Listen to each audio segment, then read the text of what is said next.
So எல்லாருக்கும் ஒரு பெரிய ஹாய். முக்கியமாக ஃபிலிம் ரோல் ஃபேமிலிக்கு எல்லாரும் வந்துட்டீங்கல்ல. இன்னைக்கு நம்ம ஒரு தரமான வேற லெவல் கதையை பார்க்க போகிறோம். ஸோ இந்த கதையோடைய ஹீரோ இருக்கார்ல, அவரோட உடம்புக்கு ஒரு பவர் இருக்கு. அவரை நம்ம என்ன அடி அடித்தாலும் சரி, கை காலை உடைச்சி போட்டாலும், கையை வெட்டினாலும் சரி, அவருக்கு எதுவுமே ஆகாது. அவரோட உடம்பு தன்னைத்தானே குணமாக்கிக்கும். ஸோ அப்படிப்பட்ட பவர் இருக்கிற ஹீரோவுடைய கண்ணை நோண்டி எடுத்துடுறாங்க. ஸோ அந்த கண்ணை வேற ஒரு பர்சனுக்கு ஃபிக்ஸ் பண்ணுறாங்க. அந்த பர்சன் பயங்கரமான கொலைகாரன். மக்களை பிடிச்சி வித்தியாசமா அவங்கள கொலை பண்ணிக்கிட்டு இருக்கான். எங்க நம்ம ஹீரோவுக்கும் சில விஷுவல்ஸ்லாம் வருது. ஏன்னா இவரோட கண்ணு தானே அந்த கொலைகாரன் கிட்ட இருக்கு. ஸோ அந்த கொலைகாரன் என்னென்ன பண்றான் அப்படின்னு அப்பப்ப இவருக்கு விஷுவல் வருது. ஸோ ஹீரோவும் முடிவெடுக்கிறாரு. ஸோ நம்மளோட கண்ணை நம்ம திரும்ப வாங்கியே ஆகணும், அதோட கொலை பண்ற அந்த கொலைகாரனையும் பிடிக்கணும்னு களத்துல இறங்குறாரு. ஸோ ஹீரோ அந்த கொலைகாரனை கடைசியா கண்டுபிடிச்சாரா இல்லையான்றது தான் இந்த படத்துடைய முழு கதையே. ஸோ கேட்கவே ரொம்ப வித்தியாசமா இருக்குல்ல. ஸ்டார்டிங்ல இருந்து எண்டு வரைக்கும் சும்மா செம்ம இன்ட்ரெஸ்டா போகும். ஸோ கதைக்குள்ள போகிறதுக்கு முன்னாடி நீங்க வந்திருக்கிற இடம் ஃபிலிம் ரோல். யாரெல்லாம் சப்ஸ்கிரைப் பண்ணலையோ மறக்காம சப்ஸ்கிரைப் பண்ணி உங்க சப்போர்ட்டை கொடுங்க. சோ இன்னைக்கு நம்ம பார்க்க போற கதை என்ன அப்படின்னா, 2022வது வருஷத்துல ரிலீஸ் ஆன கனெக்ட்ன்ற ஒரு south Korean crime mystery thriller கதையை தான் பார்க்க போறோம்.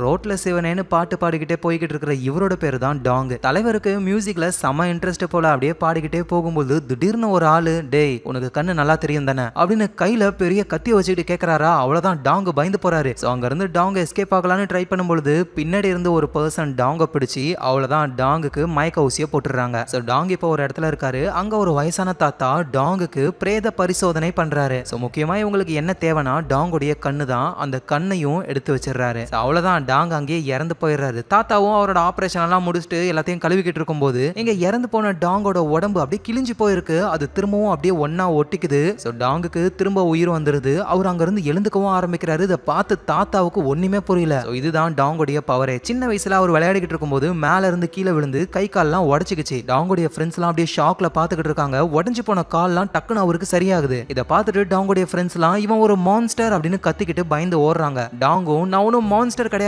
அப்படின்ற மாதிரி சொல்றாரு. ஆனா அது யாரும் கேட்கற மாதிரியே இல்ல. அப்பையில இருந்து இப்ப வரைக்கும் டாங் எந்த ஒரு ஃப்ரெண்ட்ஸுமே இல்லாம தனியா தான் வாழ்ந்துகிட்டு இருக்காரு. சோ இப்ப டாங்க கூட்டிட்டு வந்து அறுத்து கண்ணெல்லாம் எடுத்துட்டாங்க. ஆனா இருந்தாலும் டாங்கோட உடம்பு திரும்ப சரியாயிடுச்சு. ஆனா என்ன, டாங்குக்கு இப்ப கண்ணு மட்டும் தெரியல. அந்த கண்ணை மட்டும் எடுத்து ஃபிக்ஸ் பண்ணிட்டாருன்னா அவ்வளவுதான், எல்லாமே சரியாயிடும். சோ அதனால டாங்கும் அங்க இருந்த ஒரு கண்ணை எடுக்கிறாரு. அப்படியே அதை ஃபிக்ஸ் பண்றாரு. அது அழகா ஃபிக்ஸ் ஆயிக்குது. சோ அடுத்த கண்ணை எடுத்து டாங் ஃபிக்ஸ் பண்ணலாம்னு ட்ரை பண்ணும்பொழுது அந்த தாத்தா கத்துறாரு, டே இவன் என்னடா சூனியக்காரன் போலேடா அப்படின்னு கத்த எல்லா அடியாளங்களும் ஓடி வராங்களா. சோ டானுக்கு இன்னொரு கண்ணை ஃபிக்ஸ் பண்றதுக்கு டைமே கிடையாது. அந்த கண்ணை அங்கேயே விட்டுட்டு வேகமா ஓடி போய் ஜன்னலெல்லாம் உடைச்சி அந்த பக்கம் எகிரி குதிச்சு எஸ்கேப் ஆகுறாரு. ஸோ இந்த விஷயங்கள்லாம் நடந்து கொஞ்ச நாட்கள் கடந்து போகுது. ஸோ நம்ம டாங் வந்து ஒரு ஜங்கி ஆர்ட்ல ஒர்க் பண்றாரு. அவருக்கு ஒரு கண்ணு தான் தெரியுது. இன்னொரு கண்ணுக்கு வந்து நிக் ஃபியூரி மாதிரி ஒரு பேண்டை போட்டிருக்காரு. ஸோ இப்படியே நாட்கள் ஓடுது. ஒரு நாள் ரோட்டுக்கு நடுவுல ஒரு வித்தியாசமான சிலை ஒண்ணு. அந்த சிலையை பார்த்து மக்கள் எல்லாருமே போட்டோஸ்லாம் எடுக்க ஆரம்பிக்கிறாங்க. ஆனா நல்லா உத்து பார்த்ததுக்கு அப்புறம் தான் தெரியுது அது சிலை கிடையாது, உண்மையிலேயே ஒரு பொண்ணு. ஸோ அந்த பொண்ணை சாகடிச்சு சிலை மாதிரியே செட் பண்ணி வச்சிருக்காங்க. அந்த பொண்ணு உடம்புல இருந்து ரத்தம்லாம் வருது. சோ இது எல்லாத்தையும் மக்கள் பார்த்துக்கிட்டு இருக்காங்க. அந்த மக்களோட மக்களா நம்ம டாங்கும் அங்கதான் இருக்காரு. சோ விஷயம் கேள்விப்பட்டு போலீஸ் அந்த இடத்துக்கு வராங்க. அந்த பாடியை டிபார்ட்மெண்ட்டுக்கு கொண்டு போய் இன்வெஸ்டிகேஷன் பண்ண ஆரம்பிக்கிறாங்க. அந்த பொண்ணோட உடம்புல ஏதோ சைன் போட்ட மாதிரி ஒரு சிம்பிள் இருக்கு. அது என்ன ஏதுன்னு அதை பத்தின இன்வெஸ்டிகேஷன் போய்கிட்டு இருக்கு. சோ நைட் டைம் ஆகுது. நம்ம டாங் ஒரு கிட்டார் எடுத்துக்கிட்டு அப்படியே தலைவர் ஒரு பாட்டை பாடுறாரு. சடனா ஒரு கண்ணுக்கு முன்னாடி போர்ட்டல் மாதிரி ஒன்னு கிரியேட் ஆகுது. அதுல வேற ஏதோ ஒரு பர்சன் சிஸ்டம் முன்னாடி உட்காந்துக்கிட்டு இந்த ஜோசியெல்லாம் பாக்குற மாதிரியான விஷுவல் தெரியுது. சோ டாங்கும் இப்பதான் புரிஞ்சுக்கிறாரு. அந்த கும்பல் கிட்ட இருந்து எஸ்கேப் ஆகி வந்தார்ல ஒரு கண்ணை மட்டும் விட்டுட்டு, அந்த கண்ணை வேற ஒரு பர்சனுக்கு ஃபிக்ஸ் பண்ணிருக்காங்க போல. அந்த பர்சனை வந்து நம்ம கில்லர்னு கூப்பிடலாம். சோ அந்த கில்லருடைய பாயிண்ட் ஆஃப் வியூ தான் இப்ப நம்ம டாங்குக்கு தெரியுது. ஏன்னா என்னதான் இருந்தாலும் கில்லர் கிட்ட இருக்கிறது டாங்கோட கண்ணு தானே. சோ அதனாலதான் கில்லர் பாக்குறதுலாம் டாங்குக்கு தெரியுது. இந்த மாதிரி டாங் பாத்துக்கிட்டு இருக்காரு அப்படின்ற விஷயம் எல்லாம் கில்லருக்கு தெரியாது. டாங் பார்க்கும்போது கில்லருக்கு ஜஸ்ட் கண்ணுல பெயின் வரும் போல. சோ உடனே போயிட்டு மருந்த கண்ணுல போடுறாரு. சடனா அந்த விஷுவலும் மறைஞ்சு போகுது. சோ அடுத்த நாள் ஆகுது. டான் ஜங்கியார்ட்ல ஒர்க் பண்ணிக்கிட்டு இருக்கும்போது தூரத்துல இருந்து ஏதோ ஒரு சவுண்ட். என்னடான்னு போய் பார்த்தா ஒரு 4-5 பிளக்கா பசங்க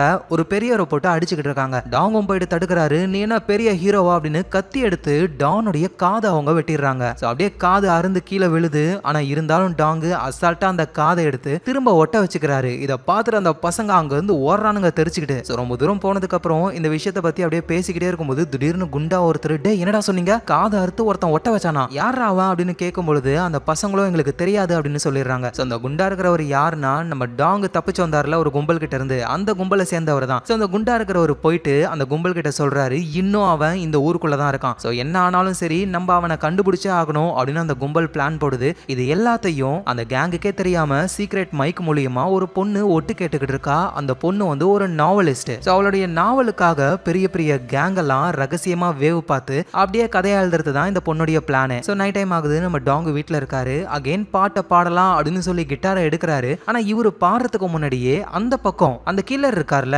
அவர் ஏதோ ஒரு விஷயத்த வரைஞ்சுக்கிட்டு இருக்காரு. சிஸ்டம்ல யூடியூப்ல சாங்லாம் பிளே ஆகிட்டு இருக்கு. அடுத்தது ஒரு சாங் பிளே ஆகுது. ஆக்சுவலா யூடியூப்ல பிளே ஆகுற அந்த சாங்கை பாடினதும் நம்ம டாங் தான். அந்த சாங் பிளே ஆன உடனேயுமே சடனா டாங்கோட கண்ணு அகைன் வலிக்க ஆரம்பிக்குது. அந்த கில்லருடைய பாயிண்ட் ஆஃப் வியூலாம் இவர் கண்ணுக்கு தெரிய ஆரம்பிக்குது. சோ கொஞ்ச நேரம் கழிச்சு அந்த விஷுவலும் போகுது. டாங்கும் நம்ம கண்ணை இன்னொருத்தன் வச்சுக்கிட்டு இருக்கான், உடனடியா நம்ம கண்ணை வாங்கியே ஆகணும் அப்படின்னு சொல்லி ஒரு பிளான போடுறாரு. கடைசியா ஒரு கண்ணு அந்த கேங் கிட்ட இருந்தது, விட்டுட்டு ஒரு ஓடி வந்திருப்பாரு. சோ அதே இடத்துக்கு போனா நம்ம கண்ணு இப்ப எங்க இருக்கு யாருக்கிட்ட இருக்குன்னு தெரிஞ்சுக்கலான்னு அந்த இடத்துக்கே போய் நிக்கிறாரு. அந்த கேங் ஆளுங்களும் பாக்குறாங்க, இவனுக்கு நெஞ்சில மஞ்சா சோறு அதிகம் தான்டா, புடிங்கடா அவன அப்படின்னு சொல்லி நம்ம டாங்க திரட்ட ஆரம்பிக்கிறாங்க. அவரும் தெரிச்சுக்கிட்டு ஓடுறாரு. ஏதோ ஒரு 4-5 பேர் இருப்பாங்கன்னு பார்த்தா சில்லு சில்லுன்னு நிறைய பேர் வந்துட்டானுங்க. அவ்வளவுதான் நம்ம டாங் மாட்டிப்பாரோ அப்படின்னு நினைக்கும் போதுதான் அந்த நாவலிஸ்ட் பொண்ணு இருக்கால, அந்த பொண்ணு அந்த இடத்துக்கு வந்து, எங்க பாரு இந்த வழியா போ உன்னால தப்பிக்க முடியும் அப்படின்னு சொல்ல டாங்கும் அந்த வழியா போறாரு. பார்த்தா அந்த பக்கம் வழியே கிடையாது, ஒரு பள்ளம் தான் இருக்கு. ஆஹா இதுக்கு தான் பொம்பளைய நம்பாதன்னு சொல்லுவாங்களோ, எங்க அவ அப்படின்னு திரும்பி பார்க்கும்போது நாவலிஸ்ட் லேடி அங்கதான் இருக்காங்களே. அந்த நாவலிஸ்ட் நேரா நம்ம டாங் பக்கத்துல வந்து கத்தி எடுத்து முட்டிலேயே ஒரு கோடு போட்டுறாங்க. இவருக்கு ரத்தம் வருது. ஆனா கொஞ்ச நேரத்துல அது திரும்ப சரியாயிடுது. அதை பார்த்து இவங்க ஷாக் ஆகுறாங்க. அப்படின்னா அந்த கும்பல் உன்னை பத்தி பேசுனது எல்லாமே உண்மைதான் போலயே. ஏன்னா நாவலிஸ்ட் வந்து அந்த கும்பல் பேசுறதெல்லாம் ஒட்டு கேட்டுக்கிட்டு இருக்காங்கல்ல. சோ இவரை பத்தியும் பேசியிருப்பாங்க. இதை பொய்ன்னு நினைச்சுக்கிட்டு இருந்தாங்க. ஆனா இப்ப இவரை கிழிச்சு பார்த்துட்டு இவங்களே கன்ஃபார்ம் பண்ணிட்டாங்களா அப்படின்னா இது எல்லாமே உண்மைதான். அட உண்மையா இருந்துட்டு போட்டோம், இப்ப அவனுங்க வந்துட்டானுங்க, எப்படி ஓடுறது, இது முட்டு சந்து பள்ளம் தான் இருக்கு, அதான் உனக்கு அடிப்பட்டா எதுவும் ஆகாதுல போ அப்படின்னு புடிச்சு கீழே தள்ளி விட்டுறாங்க.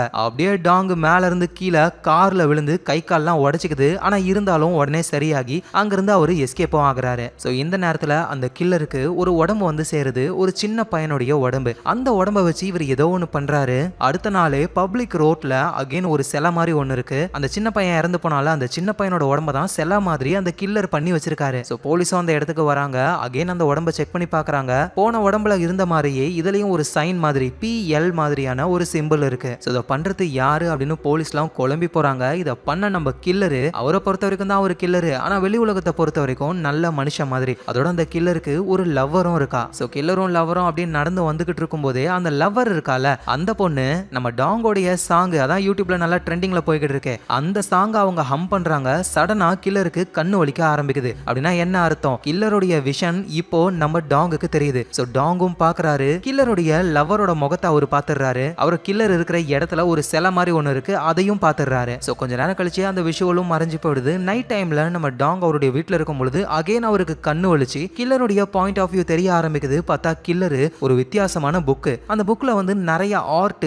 சிலைகள் மாதிரிலாம் இருக்கு. அதுல தண்ணி ஊத்திக்கிச்சு போல அதை வந்து தொடச்சிக்கிட்டு இருக்காரு அவரு. அதோட அந்த புக்ல PLன்ற ஒரு சிம்பிளும் இருக்கு. இது எல்லாத்தையும் நம்ம டாங்கும் பாக்குறாரு. அந்த விஷுவல் போனதுக்கு அப்புறம் அவர் அந்த புக்ல பார்த்த விஷயங்களை இன்டர்நெட்ல தேடி பார்க்கும்போதுதான் ஒரு சிலை ஒண்ணு தெரியுது. இதை நம்ம எங்கேயோ பார்த்திருக்கோமே, இது அந்த கொலை தானே அப்படின்னா இந்த கொலையை பண்றது நம்மளோட கண்ணை வச்சிருக்கிற அவன் தான் போல, நம்ம எப்படியாவது நம்ம கண்ணையும் கண்டுபிடிக்கணும், அந்த கொலைகாரனையும் கண்டுபிடிக்கணும் அப்படின்னு களத்துல இறங்குறாரு நம்ம டாங். ஆனா இந்த நேரத்துல போலீஸ்லாம் வந்துட்டு இந்த கொலையை பண்ணது யாரு அப்படின்னு சொல்லி போட்டோஸ் எல்லாம் தேடி பார்த்துக்கிட்டு இருக்கும்போது முதல்ல நடந்ததுல ஒரு கொலை சிலை மாதிரி ஒரு பொண்ணோட சிலை இருக்குமே, அந்த இடத்துல மக்களா நம்ம டாங் தானே இருப்பாரு. டாங்க பார்த்த உடனே இவனை பாரு, ஒரு கண்ணு இல்லாம பார்க்கவே வில்லத்தனமா இருக்கான், இவனை கூப்பிட்டு நம்ம விசாரிக்கணும் அப்படின்னு டாங் மேல போலீஸ்க்கு டவுட் வர ஆரம்பிக்குது. சோ இங்க டாங் கில்லருடைய விஷுவல்ல ஒரு சிலைலாம் பார்த்திருப்பார்ல, அந்த இடத்துக்கு போறாரு. பார்த்தா ஒரு பெரிய கம்பெனி இருக்கு. ஒருவேளை அந்த கில்லர் இந்த கம்பெனில தான் ஒர்க் பண்றானோ அப்படின்னு இவருக்கு எதுவும் புரியல. இப்பொழுதைக்கு நம்ம டாங்குக்கு தெரிஞ்சதெல்லாம் கில்லருடைய லவ்வர் தான். சோ அந்த பொண்ணை தேடுவோன்னு தேடி பார்க்கும் பொழுது அங்க அந்த பொண்ணு இருக்கா. நேரா அந்த பொண்ணு கிட்ட போய் டாங்கும் பேசலாம்னு ட்ரை பண்ணா, ஆனா அந்த பொண்ணு திரும்பி கூட பார்க்க மாட்டாங்க. ஏன்னா டாங்குக்கு ஒத்த கண்ணு வேற இல்லையா. சோ அதனால அந்த லவ்வர் வந்து பயப்படுறாங்க டாங்க பார்த்து. சோ அப்புறம் அந்த லவ்வர் அங்க இருந்து போயிடுறாங்க. டாங் ஃபாலோ பண்ணல, ஏன்னா இப்பதானே பேசினாரு, பின்னாடியே ஃபாலோ பண்ணா சந்தேகம் வந்துரும்னு அவர் அங்கேயே இருக்காரு. ஆனா அந்த பொண்ணு நேரா யாரை பார்க்க போகுதுன்னா அந்த கில்லரை பார்க்க தான் போகுது ஒரு ஹோட்டல்ல. சோ அந்த கில்லர் கூட பேசிக்கிட்டு இருக்கும்போது அகைன் அந்த கில்லருடைய விஷுவல் நம்ம டாங்குக்கு தெரிய வர அந்த பொண்ணு தான் ஆப்போசிட்ல உட்காந்துக்கிட்டு இருக்கா. ஒரு ரெஸ்டாரண்ட்ல அவங்க இருக்காங்க. சோ கொஞ்ச நேரத்துல விஷுவல் கட் ஆன உடனே டாங் வேகமா அந்த ரெஸ்டாரண்ட்டுக்கு வர ட்ரை பண்றாரு. ஆனா அந்த தெருவுல நிறைய ரெஸ்டாரண்ட் இருக்கு. 1 by 1 அவர் தேடும் பொழுது கடைசியா கரெக்டான ரெஸ்டாரண்டோட டோர் ஓபன் பண்றாரு. அப்ப டாங்க ஒருத்தர் இடிச்சிட்டு போறாரு. அதுதான் கில்லரு. ஆனா கில்லரோட முகம் டாங்குக்கு தெரியாததுனால வேற யாரோ நினைச்சிட்டு உள்ள போறாரு. அங்க அந்த லவ்வர் பொண்ணு இருக்கா. நேரம் அந்த பொண்ணு கிட்ட போயிட்டு இப்ப நீ யாரு கூடவோ பேசிக்கிட்டு இருந்தல அந்த ஆளு எங்க, அவன் எப்படி இருப்பான் அப்படின்னு கேட்க அந்த பொண்ணு பயந்து போயிடுறா. அங்க இருந்த ஒருத்தரும் டே யாரா நீ இந்த பொண்ணை ஃபாலோ பண்ற அப்படின்னு மிரட்டுறாங்களா. சோ டாங்கும் என்ன பண்றதுன்னு தெரியாம அப்படியே வெளியே வந்துடுறாரு. சோ அந்த கில்லரோட விஷுவல்ல டாங் நிறைய விஷயங்கள் பார்த்திருப்பாரு. சில டேட்ஸ், சில சிம்பிள்ஸ்னு. அதோட ஸ்டார்டிங்ல எல்லாம் கில்லர் ஆஸ்ட்ராலஜியை பாக்குற மாதிரிலாம் தெரிஞ்சிருக்கும். அப்படின்னா அந்த சிம்பிளுக்கும் ஆஸ்ட்ராலஜிக்கும் சம்பந்தம் இருக்குன்னு ஒரு ஜோசியக்காரங்க கிட்ட போயிட்டு அந்த சிம்பிளை பத்தி கேட்கும் போதுதான் இது வீனஸும் ப்ளூட்டோவும் ஒன்னா இணையறதுக்கான சிம்பிள். வீனஸுடைய சிம்பிள் எதை உணர்த்தும்னா ஒரு அழகான படைப்பை உணர்த்தும். ப்ளூட்டோவுடைய சிம்பிள் எதை உணர்த்தும்னா ஒரு அழிவை உணர்த்தும். இது ரெண்டும் ஒன்னா ஒரே நேர்கோட்டில் வர அந்த நாட்களை என்ன சொல்லுவாங்கன்னா ஒரு இறப்பின் படைப்பு அப்படின்னு சொல்லுவாங்க.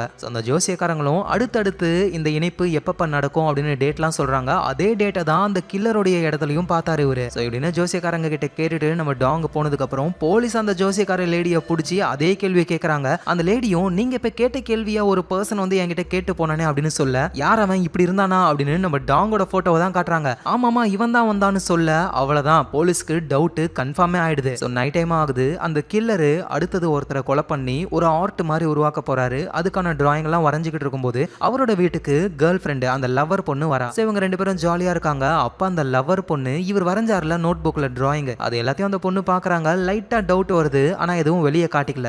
அடுத்த நாளே ஊருக்கு ஒதுக்கு போறோமா அகைன் ஒரு கொலை நடக்குது. கொலை பண்ணவங்கள அப்படியே ஆர்ட் மாதிரி அந்த சிலை மாதிரி வச்சிருக்காங்க. இந்த விஷயம் நியூஸ்ல வருது. இத அந்த லவர் பொண்ணும் பாக்குறா. இதே விஷயத்தை தான் நேத்து நம்ம அவன் வீட்டுல டிராயிங்கா பார்த்தோம் அப்படின்னா இதுக்கும் அவனுக்கும் சம்பந்தம் இருக்கும் அப்படின்னு டவுட் கன்ஃபார்மே ஆயிடுது இவங்களுக்கு. அந்த கொலை நடந்த இடத்துக்கு நம்ம டாங்கும் வராரு. டாங் மட்டும் கிடையாது அந்த ஆப்போசிட் கேங் இருக்காங்கல்ல அந்த கேங்கும் வந்து டாங்க பார்த்த உடனே டே அவனை புடிங்கடான்னு தரத்திக்கிட்டு ஓடுறாங்க. டாங்கும் அங்க ஓடுறாரு. போலீஸும் பார்த்துட்டு அவன் தான் சீக்கிரம் போங்க அப்படின்னு போலீஸும் தரத்த ஆரம்பிக்கிறாங்க. ஆனா நம்ம டாங் எப்படியோ எஸ்கேப் ஆகுறாரு. ஆனா இருந்தாலும் அந்த கும்பலை சேர்ந்த ஒருத்தர் கையில கோடாரிய வச்சுக்கிட்டு என்னடா தப்பிக்கவா ட்ரை பண்றேன்னு ஒரே வெட்டு அவ்வளவுதான் கை தனியா வந்துருது. வந்த கையில இருந்து அப்படியே என்னமோ ஏலியன் மாதிரி ஒண்ணு வெளியே வருது. திரும்ப நம்ம டாங்கோடைய கை கூடவே அது ஒன்னா ஜாயின் ஆக ஆரம்பிக்குது. இதை அந்த கோடாரி வச்சிருக்கிற ஒரு பாக்குறாரு. டேய் நீ கனெக்ட் தானே அப்படின்னு சொல்ல டாங்கோட கை திரும்ப அவரு கூடவே வந்து ஜாயின் ஆகுது. டாங் எப்படி தப்பிக்கிறதுனே அவருக்கு புரியல. சடனா பின்னாடி இருந்து அந்த நாவலிஸ்ட் அந்த கோடாரி பயபுள்ளைய ஷாக் அடிச்சு காலி பண்றாங்க. அதுக்கப்புறமா நாவலிஸ்ட் நம்ம டாங்குக்கு அவங்களுடைய நம்பரை கொடுத்துட்டு சீக்கிரம் இங்க இருந்து எஸ்கேப் ஆகணும்னு சொல்ல அவரும் எஸ்கேப் ஆகி வந்துடுறாரு. இப்படி இங்க இந்த விஷயங்கள் நடந்துகிட்டு இருக்க அந்த லவர் பொண்ணு இருக்கால அவளுக்கு ஆர்வம் தாங்கல. நேரா அந்த கில்லர் கிட்ட போயிட்டு உங்ககிட்ட தனியா பேசணும்னு மொட்டை மாடிக்கு கூட்டிட்டு போறாங்க. அங்க போயிட்டு உன் வீட்டுல நீ வரைஞ்சு வச்சிருந்த டிராயிங் அந்த டிராயிங் மாதிரியே தான் மக்கள் இறந்து போறாங்க அப்படின்னா உனக்கும் இதுக்கும் சம்பந்தம் இருக்குதானே அப்படின்னு புட்டு வைக்க இவருக்கு என்ன பண்றதுன்னு தெரியல. அந்த லவர் பொண்ணும் அவளோட பாதுகாப்புக்காக இன்னொரு பர்சனும் அங்க இருக்காரு. அந்த பயபுலையையும் கில்லர் பார்த்த உடனே இதுக்கு மேல இவங்களை விட்டு வச்சா வேலைக்கு ஆகாதுன்னு அந்த பர்சனை ஃபர்ஸ்ட் புடிச்சு செம்ம அடி அடிக்க ஆரம்பிக்கிறாரு. அந்த லவர் பொண்ணையும் போட்டு மெதிக்கிறாரு. அப்ப அந்த பொண்ணுக்கு ஒரு போன் கால் வருது. ரிங்டோன் வந்து நம்ம டாங் பண்ண சாங் தான். அந்த சாங்கை கேட்ட உடனே டக்குனு இவருக்கு கண்ணு வலிக்க ஆரம்பிக்குது. கில்லருடைய விஷுவல் நம்ம டாங்குக்கு தெரியுது. அந்த கில்லர் ஒரு பில்டிங் மேல இருந்து ஒரு பர்சனை அடிச்சு கீழே தள்ளி விட ட்ரை பண்றாரு. தள்ளியும் விட்டுறாரு. கரெக்டா அந்த பில்டிங் கீழே தான் நம்ம டாங்கும் இருக்காரு. அப்படின்னா அந்த கில்லர் இந்த பில்டிங் மேல தான் இருக்கான். அந்த விஷுவலும் கட் ஆகுது. சீக்கிரமா டாங்க அந்த மாடிக்கு போக ட்ரை பண்றாரு. கில்லரும் அந்த லவர் கிட்ட வந்து அந்த லவருடைய கதையையும் முடிக்கிறாரு. நம்ம டாங்கும் அந்த பில்டிங் குள்ள எகிரி குதிச்சு நைஸா மேல போக ட்ரை பண்றாரு. அந்த கில்லரும் லவரோட கதையை முடிச்சுட்டு அவரும் படிக்கட்டு வழியா இறங்கிக்கிட்டு இருக்காரு. கீழே இருந்து டாங் வர இதை கில்லர் புரிஞ்சுக்கிட்டு நேரா பாத்ரூம் குள்ள போறாரு.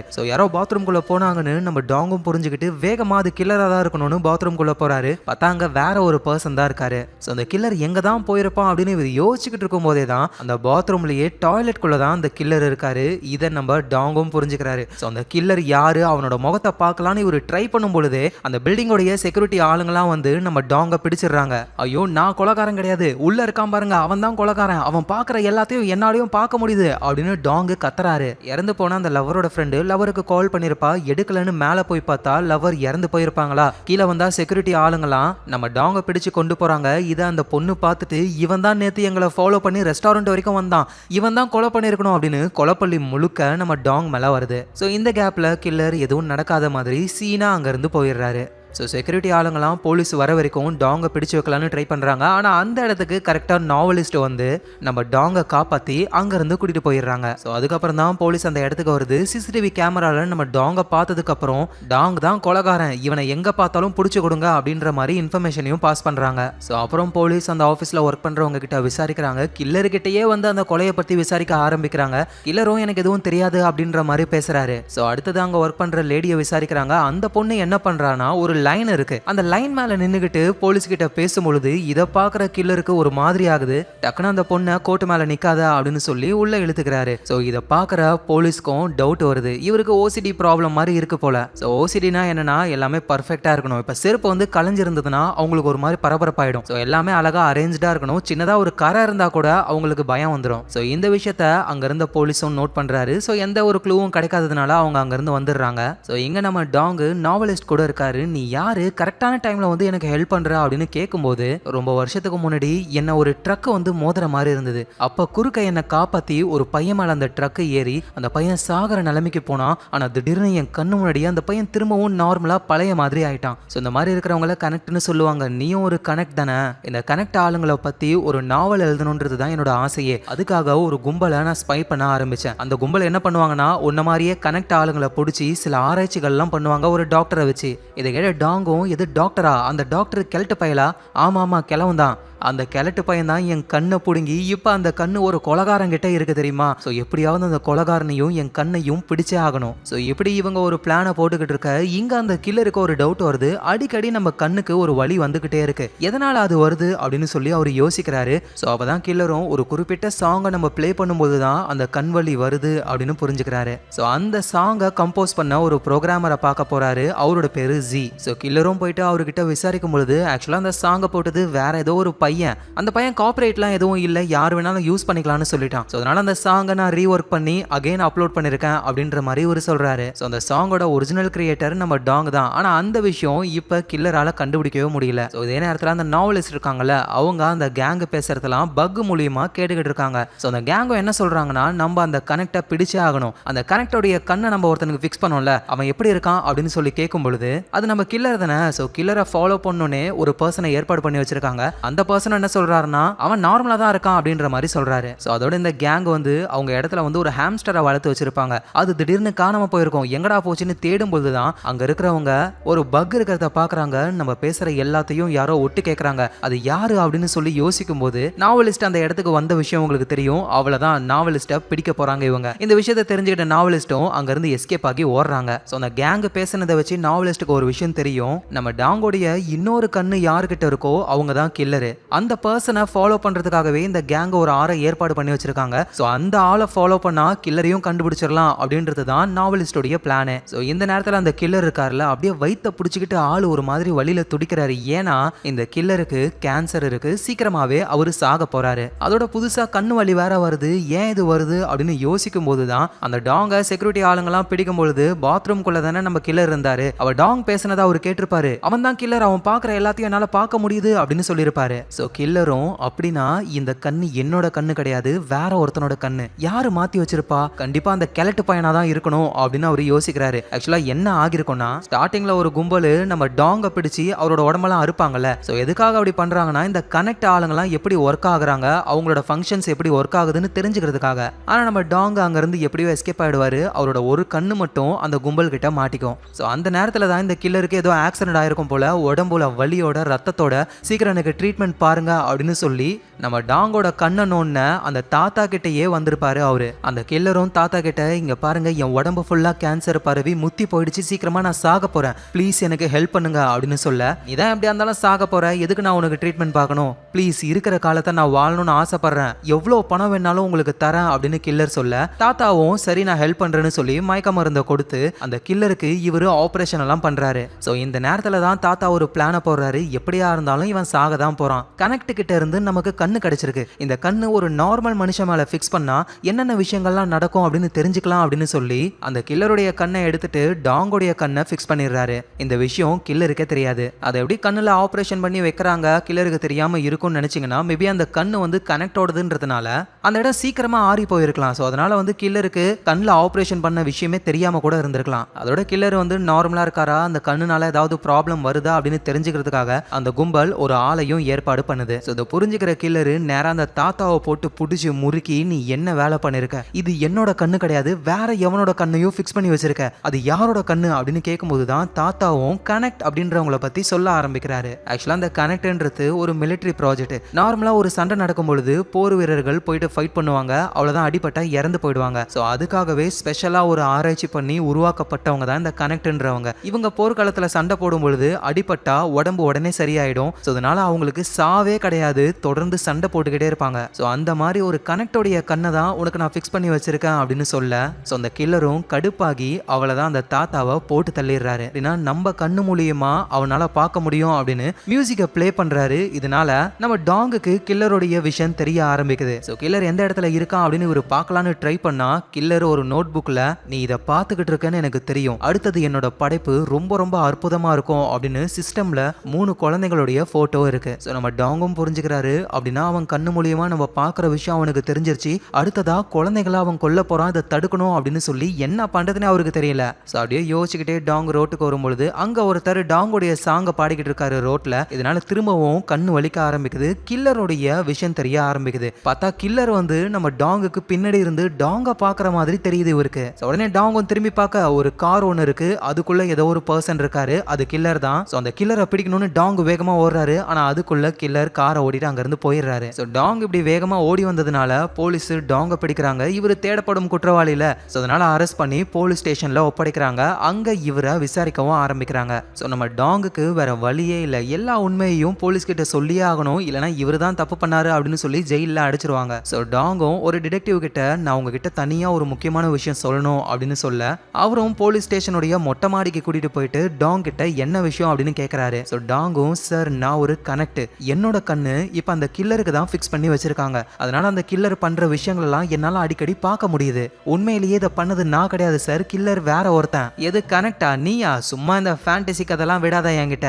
உடனே நம்ம டாங்கும் கையில விலங்கு மாட்டிருக்காருல, அப்படி அந்த விலங்க பிடிச்சி எடுக்க கையெல்லாம் உடைச்சுக்குது. ஆனா கொஞ்ச நேரத்திலேயே அது திரும்ப சரியாயிடுது. இதை பாக்குற டிடெக்டிவும் இப்பதான் நம்புறாரு. அந்த கில்லர் பாக்குறத உன்னால பார்க்க முடியும் அப்படின்னா அந்த கில்லர் இப்ப எங்க இருக்கான்னு சொல்லு. சார் அவன் எங்க இருக்கான்லாம் எனக்கு தெரியாது சார், ஆனா அடுத்தது அவன் ஸ்கூல் பசங்களை தான் கொல்ல போறானே, சோ எப்படியாவது நம்ம இதை தடுத்தே ஆகணும் அப்படின்னு சொல்ல, டிடெக்டிவும் அதுக்கு தான் நாங்க இருக்கோம்ல, நீ என்ன பண்ற எங்க ஸ்டேஷன்லயே இரு, உனக்கு ஏதாவது விஷுவல் தெரிஞ்சதுன்னா எங்களுக்கு சொல்லு, எங்க ஆளுங்க பாத்துப்பாங்க அப்படின்னு சொல்ல, இந்த விஷயம் டாங்குக்கு பிடிக்கல. ஏன்னா அவரே இறங்கி வேலை செய்யணும்னு நினைக்கிறாரு, போலீஸும் விட மாட்டாங்க. சோ அதனால என்ன பண்றாருன்னா வேகமா ஓடி போயிட்டு அந்த மாடியில இருந்து அப்படியே கீழே குதிக்கிறாரு, ஆள் அப்படியே உடஞ்சி போயிடுறாரு. ஆனா இவர் தான் கனெக்ட் ஆச்சு, திரும்ப அப்படியே நார்மல் ஆகி அங்க இருந்து வேகமா எஸ்கேப் ஆயிடுறாரு. சோ போலீஸ்னால நம்ம டாங்க பிடிக்க முடியல. சோ டாங்குக்கு நல்லாவே தெரியும் அடுத்தது கில்லர் வந்துட்டு குழந்தைகளை தான், அதுவும் ஸ்கூல் படிக்கிற குழந்தைகளை தான் கொல்ல போறானே, ஏன்னா அந்த போட்டோல அப்படிதான் இருந்தது. சோ அதனால எப்படியாவது தடுக்கணும்னு அந்த ஏரியால இருக்கிற ஒரு பெரிய ஸ்கூல் முன்னாடி நெருப்பு குண்டை போட்டு அப்படியே நெருப்பெல்லாம் எரியுது. போலீஸ்க்கும் கால் பண்ணி ஸ்கூலை மட்டும் நீங்க ஓபன் பண்ணீங்க, எல்லா பசங்களையும் நான் கொல்ல போறேன் அப்படின்ற மாதிரிலாம் மிரட்ட. சோ அதனால ஸ்கூலுக்கு லீவ் விட்டுறாங்க. இதுதான் டாங்கோடைய பிளானும். இந்த விஷயம் அந்த கில்லருக்கும் தெரிய வந்து கில்லர் செமையா கடுப்பாகிறாரு. உடனே அந்த மியூசிக்கை பிளே பண்ண எங்க நம்ம டாங்குக்கு கண்ணு வலிக்க ஆரம்பிக்குது. அந்த கில்லருடைய விஷுவலும் தெரியுது. கில்லர் அவரோட மொபைல்ல நான் உங்ககிட்ட பேசணும், ஒழுங்கா எனக்கு கால் பண்ணு அப்படின்னு நம்பர் அவர் போட்டு வச்சிருக்காரு. உடனே அந்த நம்பருக்கு டாங்கும் கால் பண்ண கில்லர் கூட பேச ஆரம்பிக்கிறாரு மொத தடவையா. டேய் நீ யாருன்னு எனக்கு தெரியும், உனக்கு விதியிலெல்லாம் நம்பிக்கை இருக்கா? ஏன்னா அந்த விதி தான் உன்னோட கண்ணை என்கிட்ட கொண்டு வந்திருக்கோ என்னவோ, நீ என்னென்னமோ பண்ணி என்னை தடுக்கலான்னு ட்ரை பண்ற, ஆனா ஆல்ரெடி என் பிளான் ஸ்டார்ட் ஆயிடுச்சு. நீ என்ன சொல்ற, என்ன பிளானு, அது எதுக்கு நான் உங்ககிட்ட சொல்லணும், நீயே முடிஞ்சா கண்டுபிடிச்சுக்கோ அப்படின்னு சொல்லி காலை கட் பண்ணிடுறாரு. எங்க நம்ம நாவலிஸ்ட் வந்து அந்த கில்லரை கண்டுபிடிக்கணும் அப்படின்றதுக்காக கில்லரை ஃபாலோ பண்ணிக்கிட்டு இருக்க அந்த கும்பலோடைய ஆளு, அவரை ஃபாலோ பண்ணிக்கிட்டு இருக்காங்க இவங்க. ஆனா அந்த பர்சனுக்கு நம்மளை யாரோ ஃபாலோ பண்றாங்கன்னு புரிஞ்சுக்கிட்டு அந்த நாவலிஸ்ட்டை பிடிச்சி என்னடி என்ன ஃபாலோ பண்ற, இன்னையோட உன் கதை முடிஞ்சிருச்சு அப்படின்னு போட்டு தள்ளலாம்னு நினைக்கும் பொழுது நம்ம நாவலிஸ்ட் அவங்கள போட்டு தள்ளிடுறாங்க. இன்னும் சொல்ல போனா சாவை பத்தி நாவலிஸ்ட்டுக்கு பயமே இல்லை போல. ஸோ அடுத்தது அவங்க டாங்கை மீட் பண்ண வராங்க. டாங் வந்து எங்க போறதுன்னு தெரியாம முழிச்சுக்கிட்டு இருக்காரு. ஏன்னா போலீஸ்க்கு வந்து டாங்கை பத்தி தெரியும், அவர் இருக்கிற இடத்துக்குலாம் நேரத்துக்கு ஆளுங்க போயிருப்பாங்க. ஸோ என்ன பண்ணலாம்னு அவர் யோசிக்கும் போது நாவலிஸ்டும் நீ ஒன்றும் கவலைப்படாத அப்படின்னு நம்ம டாங்கை சேஃபான இடத்துக்கு கூட்டிட்டு போறாங்க. ஸோ டாங்கும் வந்து நீ எனக்கு இவ்வளோ ஹெல்ப் பண்ற, என்னதான் இருந்தாலும் இந்த அளவுக்கு யாரும் ஹெல்ப் பண்ண மாட்டாங்க, ஏன் எனக்கு ஹெல்ப் பண்றேன்னு சொல்லி தொலைங்க அப்படின்னு கேட்க உடனே நாவலிஸ்ட் ஒரு கத்தியை கொடுத்து இந்த கத்தியால என் நெஞ்ச கிளிய அப்படின்னு சொல்றாங்க. அவரும் ஒரு கோடு போடுறாரு, ரத்தம் வருது, சடனா அது அப்படியே நார்மல் ஆயிடுது. அப்படின்னா இந்த நாவலிஸ்டும் ஒரு கனெக்ட் தான். இவங்க ரெண்டு பேரும் சீக்கிரமா அந்த கில்லரை கண்டுபிடிச்சே ஆகணும். அகைன் டாங்குக்கு அந்த கில்லருடைய பாயிண்ட் ஆஃப் வியூல இருந்து விஷயம் தெரிய ஆரம்பிக்குது. ஸோ அந்த கில்லர் வந்து அந்த 3 பசங்களை கடத்தி ஒரு விஷயம் பண்ணலாம்னு நினைச்சிருந்தான். ஆனா ஸ்கூல்லாம் க்ளோஸ் பண்ணிட்டாங்க, அதனால அந்த கில்லரால ஒன்றும் பண்ண முடியல. அந்த பேப்பரை அப்படியே கிளிக்கிறாரு. பார்த்தா அந்த இடத்துல அந்த மியூசிக் கம்போசர் ஜி இருக்காருல, அவரை பிடிச்சி வச்சு கொடுமைப்படுத்திக்கிட்டு இருக்காரு இந்த கில்லரு. ஸோ எப்படியாவது அந்த கம்போசரை நம்ம காப்பாத்தியே ஆகணும் அப்படின்னு இவங்க யோசிக்கும் போது இவங்க இருக்கிற இடத்துக்கு அந்த கும்பலை சேர்ந்த ஆளுங்கெல்லாம் வர ஆரம்பிக்கிறாங்க. இவங்களுக்கு என்ன பண்றதுன்னே தெரியல. அதோட முன்னாடி நம்ம டாங்கோட காதை ஒரு பிளக்கா பசங்க அறுத்துருவானுங்க. அப்புறம் திரும்ப அது ஒட்டுறதை பார்த்து பயந்து ஓடுவாங்கல்ல, அந்த பசங்களை பிடிப்பார்ல அந்த கும்பலை சேர்ந்த குண்டா இருக்கிறவரு, அவரு திரும்பவும் அந்த பசங்களை பிடிச்சி நீங்க அவனை எங்க பாத்தீங்க அப்படின்ற அட்ரஸை கேட்டு நம்ம டாங் ஒர்க் பண்ண அந்த ஜங்கியார்டோடைய ஓனர் ஒரு தாத்தா, அந்த தாத்தாவை பிடிச்சி செம்மையா அடிக்கிறாங்க. நம்ம டாங்கோட நம்பரு அந்த தாத்தா கிட்ட இருக்கும்ல, ஸோ அந்த நம்பருக்கு தாத்தாவை அடிக்கிற அந்த வீடியோவையும் அனுப்புறாங்க. ஸோ டாங்குக்கு என்ன பண்றதுன்னு தெரியல. அந்த மியூசிக் கம்போசரை காப்பாற்றணும், தாத்தாவை காப்பாற்றணும், பத்தாததுக்கு நம்ம இருக்கிற இடத்த தேடி அந்த கும்பல் வர வந்துட்டாங்க, என்ன பண்றது அப்படின்னு யோசிக்கும் போது தான் அந்த நாவலிஸ்ட் சொல்றாங்க, இங்க இருந்து தப்பிக்கிற வழி எனக்கு தெரியும், ஆனா நம்ம 2 பேரும் தப்பிச்சிட்டோம்னா தொடர்ந்து அந்த கும்பல் நம்மளை தேடிக்கிட்டே தான் இருக்கும். நீ என்ன பண்ற, நான் சொல்ற வழியா இங்க இருந்து எஸ்கேப் ஆகி போயிடு, நான் அந்த கும்பல் கிட்ட மாட்டிக்கிறேன். ஸோ என்ன விசாரிக்கிறன்ற பேரில் உன்னை தேடுறத கொஞ்சம் அவங்க ஸ்டாப் பண்ணுவாங்க, அந்த கேப்பில் நீ தாத்தாவையும் காப்பாற்றலாம், அந்த கில்லரையும் பிடிக்கலாம் அப்படின்னு இவங்க சொல்ல, சரி இதுவும் நல்ல ஐடியா தான் அப்படின்னு சொல்லி நம்ம டாங்கு அங்கேருந்து எஸ்கேப் ஆகி போகிறாரு. நாவலிஸ்ட்டை அந்த கும்பல் ஆளுங்க பிடிச்சி அவங்க கஸ்டடியில் எடுத்துக்கிறாங்க. இங்க பாரு, எதுக்காக நீ இவ்வளோ நாள் எங்களை ட்ராக் பண்ணி நாங்கள் பேசுறதெல்லாம் ஒட்டு கேட்ட, ஒழுங்கு மரியாதையாக சொல்லு, இல்லைனா இங்கேயே உன்னை போட்டு தள்ளிடுவோம். அடா பாவங்களா டே, நீங்கள் எவ்வளோ பெரிய வேலையை பார்த்துருக்கீங்கன்னு உங்களுக்கு தெரியுமாடா, நீங்கள் ஒரு கனெக்டோடைய கண்ணை எடுத்து ஒருத்தவனுக்கு வச்சிங்கல்ல, அவன் சாதாரண ஆளு கிடையாதுடா, அவன் ஒரு சீரியல் கில்லரு, ஊர்ல நடக்கிற எல்லா கொலைக்கும் காரணம் அவன் தான். இப்படின்னு இவங்க பேசிக்கிட்டு இருக்கும்போது அந்த கோடாரி வச்சிருக்கிறவரு மூஞ்சிலே ஒரு போடு போடுறாரு. அவ்வளவுதான், முகத்துல ரத்தம் வர ஆரம்பிக்குது நாவலிஸ்டுக்கு. ஆனா அது அப்படியே டக்குன்னு சரியாக இவங்க எல்லாருமே புரிஞ்சுக்கிறாங்க, அடியாத்தி நீயும் ஒரு கனெக்ட் தானா, அடி பாவி சொல்லவே இல்லை நீ. ஸோ நாங்க கனெக்ட்ஸ் எல்லாம் பிடிக்கிறோம் அப்படின்ற விஷயம் தெரிஞ்சுதான் எங்களை ட்ராக் பண்ணிருக்க நீ, நாங்க பேசுறதெல்லாம் கேட்டு கனெக்டை காப்பாற்றணும்னு நினைக்கிற அதானே, கரெக்டா சொல்லிட்டீங்களே அப்படின்னு நம்ம நாவலிஸ்டும் அங்கிருந்து எல்லாரையுமே அடிச்சு போட்டுட்டு எஸ்கேப் ஆக ஆரம்பிக்கிறாங்க. ஸோ இங்க நம்ம டாங்கு ஃபர்ஸ்ட் நம்ம தாத்தாவை காப்பாற்றணும்னு வேக வேகமா அந்த இடத்துக்கு போறாரு. அங்க அந்த கும்பல் ஆளுங்கெல்லாம் இருக்காங்க. ஒரு வழியா வந்துட்ட போலியே, இங்க பாருங்க நான் தான் வந்துட்டேன்ல, ஒழுங்கா அந்த தாத்தாவை விடுங்க. ஆமாமா நீ வந்துட்டதான் அப்படின்னு டாங்கோடைய கையை லாக் பண்ணிட்டு தாத்தாவை விடுவாங்கன்னு பார்த்தா தாத்தாவை போட்டு தள்ள போறாங்க. கடுப்பான டாங் என்ன பண்றாருன்னா அந்த லாக்கை எடுத்தாதான் அவரால் சண்டையை போட முடியும். அந்த இடத்துல ரேசர் பிளேடு சுத்திக்கிட்டு இருக்கு, அங்க கொண்டு போய் அவரோட கையை வைக்கிறாரு. லாக் அறந்துக்குது, அதெல்லாம் தாண்டி அவரோட கையும் கிழிஞ்சுக்குது. ஆனா நம்ம ஆள் தான் கனெக்ட் ஆச்சே, அது அப்படியே சரியாகுது. இதை பாக்குற தாத்தா அப்படியே ஷாக் ஆகுறாரு. ஸோ அப்புறம் நம்ம டாங்கு அங்க இருக்கிற எல்லாரையுமே அடிச்சு போட்டுட்டு தாத்தா கிட்ட வரும்பொழுது தாத்தா கேட்கிறாரு, நீ என்ன மிருகமா அப்படின்னு கேட்க, அவ்வளவுதான் டாங் அப்படியே சோகமாயிடுறாரு. ஏன்னா சின்ன வயசுல அவரோட ஃப்ரெண்ட்ஸ் எல்லாம் நீ மிருகம் மிருகம்னு சொல்லுவாங்க, அது டாங்குக்கு சுத்தமா பிடிக்காது. இப்ப தாத்தாவும் சொல்றாரு அப்படின்னு சோகமாகி தாத்தாவுடைய கட்டெல்லாம் அவுத்து விட்டுட்டு சரி தாத்தா நான் போயிட்டு வரேன் அப்படின்னு ஒரு சோகமா போகும்பொழுது தாத்தாவுக்கும் தோணுது நம்ம அவனை கஷ்டப்படுத்திட்டோம் போலயே அப்படின்னு புரிஞ்சுக்கிட்டு, ஏ டாங் நான் கேட்டதை தப்பா எடுத்துக்காத, நீ ரொம்ப ரொம்ப நல்ல பையன் அப்படின்னு ஒரு சொல்றாரா. மான்ஸ்டர் அப்படின்னு சொன்னவரு இப்ப ரொம்ப நல்ல பையன்னு சொல்றாரா. ஸோ இதனால டாங்கும் ரொம்ப சந்தோஷப்படுறாரு. ஸோ அப்புறம் நேரா நாவலிஸ்ட் கூட எப்பவுமே மீட் பண்ற ஒரு இடத்துக்கு போறாரு. அங்க அந்த நாவலிஸ்டும் வராங்க. என்ன ஆச்சு அப்படின்னு கேட்க, நானும் ஒரு கனெக்ட்ன்ற விஷயம் அந்த கும்பலுக்கு தெரிஞ்சிருச்சு, ஏன் இப்படி இருக்காங்க, நம்ம கனெக்டா இருந்தாலும் நம்மளும் ஒரு மனுஷங்க தானே அப்படின்னு அவர் சொல்லும் பொழுது, எங்க பாரு டாங் நம்ம கனெக்ட்னு தெரிஞ்சதுக்கு அப்புறம் மக்களோட ரியாக்ஷன் 2 விதமா தான் இருக்கும். ஒன்னு நம்மளை பார்த்து பயப்படுவாங்க, நம்மள மிருகம்னு சொல்லுவாங்க. இன்னொன்னு நம்மளை வச்சு ஆராய்ச்சி பண்ணி அடுத்தடுத்த வேலையை பார்ப்பாங்க. இது எல்லாத்தையும் நம்ம சீக்கிரமாவே மாத்தலாம். ஃபர்ஸ்ட் அந்த கில்லரை நம்ம பிடிக்கணும் அப்படின்னு பேசிக்கிட்டு இருக்கும் போதே தலைவருக்கு கண்ணு வலிக்க ஆரம்பிக்குது. அந்த கில்லருடைய விஷுவல் தெரியுது. கில்லர் வந்து நீ என்னை இங்க வந்து மீட் பண்ணு அப்படின்னு லொகேஷன் எல்லாம் எழுதுறாரு. ஸோ நம்ம டாங்கோ அந்த கில்லரை நேருக்கு நேர் மீட் பண்றதுக்காக ரெடி ஆகுறாரு. ஸோ டாங்கோட பிளான் என்னன்னா அந்த கில்லரை பார்த்த உடனே பிடிச்சி அடிச்சு அவரை காலி பண்றது மட்டும்தான். ஸோ அதே மாதிரியே அந்த இடத்துக்கும் போய் நிக்கிறாரு. அங்க ஒரு கார் வருது, அங்க இருந்து கில்லர் தான் இறங்குறாரு. பார்த்தா ஆளு கேஸ் மாஸ்க் எல்லாம் போட்டுக்கிட்டு இருக்காரு. ஒரு பட்டனை தட்டின உடனே ஃபுல்லா ஸ்மோக் பரவ ஆரம்பிக்குது, எல்லாமே மயக்க மருந்து தான். ஸோ டாங்கு அங்கேயே மயங்கி விழுந்துடுறாரு. அந்த கில்லரும் டாங்க பிடிச்சி கொண்டு போய் கட்டி போட்டுறாரு. ஸோ இப்பதான் அந்த கில்லரும் நான் எதுக்காக இந்த கொலையெல்லாம் பண்றேன் அப்படின்ற விஷயத்த சொல்ல ஆரம்பிக்கிறாரு. ஆக்சுவலா அந்த கில்லருக்கு OCD ப்ராப்ளம் இருக்கு. எல்லாமே ஆர்கனைஸ்டா அழகா இருக்கணும்னு நினைக்கிறாரு. இதெல்லாம் தாண்டி இந்த கலை படைப்புகள், இந்த சிற்பங்கள் அதுலலாம் அவருக்கு ரொம்பவே ஆர்வம் அதிகம். ஒரு மனுஷன் பிறக்கும் பொழுது அப்படியே சந்தோஷமா கொண்டாடுறோம். ஆனா அதுவே அந்த மனுஷன் இறந்து போகும் பொழுது சோகமாகறோம். ஏன் சோகமாகணும்? சாவுன்றதும் சந்தோஷமான விஷயம் தானே. சோ அதனாலதான் நான் கொல்றவங்களை அழகான படைப்புகளா உருவாக்குறேன். சோ அப்படின்னு அந்த கில்லர் சொல்றாரு. இதுல இருந்தே இவர் ஒரு சைக்கோ தான் அப்படின்ற விஷயமும் நம்ம புரிஞ்சுக்கலாம். சோ மயக்கம் தெரிஞ்சு நம்ம டாங்கும் நான் எதுக்காக நீ கூப்பிட்ட உடனே இங்க வந்தேன், அந்த மியூசிக் கம்போசர் ஜியை ஒழுங்கா விட்டுடு. அட ஜிய விரத்தெல்லாம் இருக்கட்டும், நான் ஒரு விஷயம் உங்ககிட்ட சொல்லட்டுமா? இன்னும் கொஞ்சம் நாட்கள்லயோ மாசங்கள்லயோ நான் சாக போறேன். ஏன் தெரியுமா? ஏன்னா எனக்கு கேன்சர் இருக்கு. எனக்கு ஒரே வருத்தம் தெரியுமா? ஏன்னா நான் இறந்து போனதுக்கு அப்புறம் யாரு என்ன மாதிரி இவ்வளோ கலைத்துவமா ஒரு கொலையை பண்ணுவாங்க? யாருமே கிடையாது. ஸோ என்னால மட்டும் தான் அதை பண்ண முடியும். அப்படின்னா நான் உயிரோட இருக்கணும். ஸோ அதுக்காகவே நான் ஒரு பிளானை வச்சிருக்கேன். இந்த தலை அந்த உடலோடு இணைய போகிறது. இதை கேட்குற டாங்கும், எது உன் தலை என்னோட இணைய போகுதா? ஆமா, யோசிச்சு பாரு. உன் கண்ணு எனக்குள்ள ஃபிக்ஸ் ஆன மாதிரி என் தலை உன்னோட ஃபிக்ஸ் ஆயிடுச்சுன்னா அவ்வளவுதான், சாவே இல்லாத ஒரு ஆளா நான் மாறிடுவேன். என் இஷ்டப்படி கலைத்துவமான கொலையை பண்ணிக்கிட்டே இருப்பேன். ஆனா எனக்கு ஒரு சின்ன பயம், ஒருவேளை என் தலை செட் ஆகலைன்னா என்ன பண்றது? ஸோ அதுக்காக ஒரு எக்ஸ்பெரிமெண்ட்டுக்காக தான் அந்த ஜியவே கடத்தினேன் அப்படின்னு சொல்லி அந்த ஜியை கொண்டு வராரு. டக்குன்னு அந்த கில்லர் என்ன பண்றாருன்னா, நம்ம டாங்கோடைய சுண்டு விரலை வெட்டிட்டு அதே மாதிரி அந்த ஜியோடைய விரலையும் வெட்டி டாங்கோட விரலை கொண்டு போய் வைக்க அது ஃபிக்ஸ் ஆயிடுது. அப்புறம் அந்த ஜியோட விரலும் நம்ம டாங்கோடைய விரல்ல ஃபிக்ஸ் ஆயிடுது.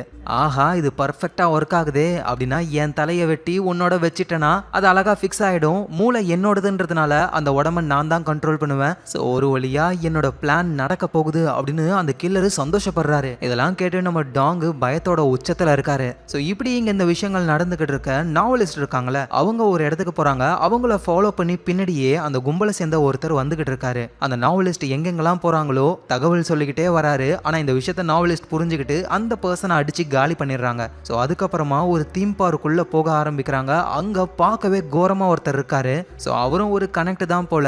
அவர்கிட்ட இவங்க பேச ஆரம்பிக்கிறாங்க. ஸோ நம்மள மாதிரி கனெக்ட் எல்லாம் அழிக்கணும்னு ஒரு கும்பல் இருக்கு, அந்த கும்பலை நம்ம அழிச்சாகணும் அப்படின்னு நேரா அந்த கும்பல் இருக்கிற இடத்துக்கே போறாங்க. அந்த கும்பல்ல இருக்கிறவங்களும் நாவலிஸ்ட பார்த்துட்டு, என்னம்மா தனியா வந்திருக்க? யார் சொன்னது தனியா வந்திருக்கன்னு? அங்க பாருங்க அப்படின்னு சொல்ல அந்த விகாரமா இருக்கிற அந்த கனெக்ட் உள்ள வராரு. அவரை பார்த்துட்டு, யாரா இவன் இவ்வளோ கேவலமா இருக்கான், மான்ஸ்டர் மாதிரி அப்படின்னு சொன்ன உடனேயுமே அவ்வளவுதான், கடுப்பான அந்த கனெக்ட் போட்டு எல்லாரையுமே புரட்டி எடுக்கிறாரு. கூட நம்ம நாவலிஸ்டும் சேர்ந்து சம்மாடி அடிச்சு அந்த கும்பலையே மொத்தமா காலி பண்றாங்க. ஸோ அடுத்தது நாவலிஸ்ட் நம்ம டாங்கோடைய செல்போன் சிக்னல் மூலியமா நேரா அவங்க இருக்கிற இடத்துக்கே போக ஆரம்பிக்கிறாங்க. இந்த நேரத்தில் போலீஸ் எல்லாருமே சிசிடிவி கேமராவெல்லாம் செக் பண்ணி பார்க்க ஆரம்பிக்கிறாங்க. இந்த கில்லர் பயபுல என்ன பண்ணிருக்காருன்னா, இந்த டாங்கு மாதிரியே வேஷம் போட்டுக்கிட்டு அந்த மியூசிக் கம்போசர் ஜி இருக்கார்ல, அவரை பிடிக்கிற வேலையெல்லாம் பண்ணியிருக்காரு. ஸோ இது எல்லாத்தையும் சிசிடிவி கேமராவில் அவங்க பார்க்குறாங்க.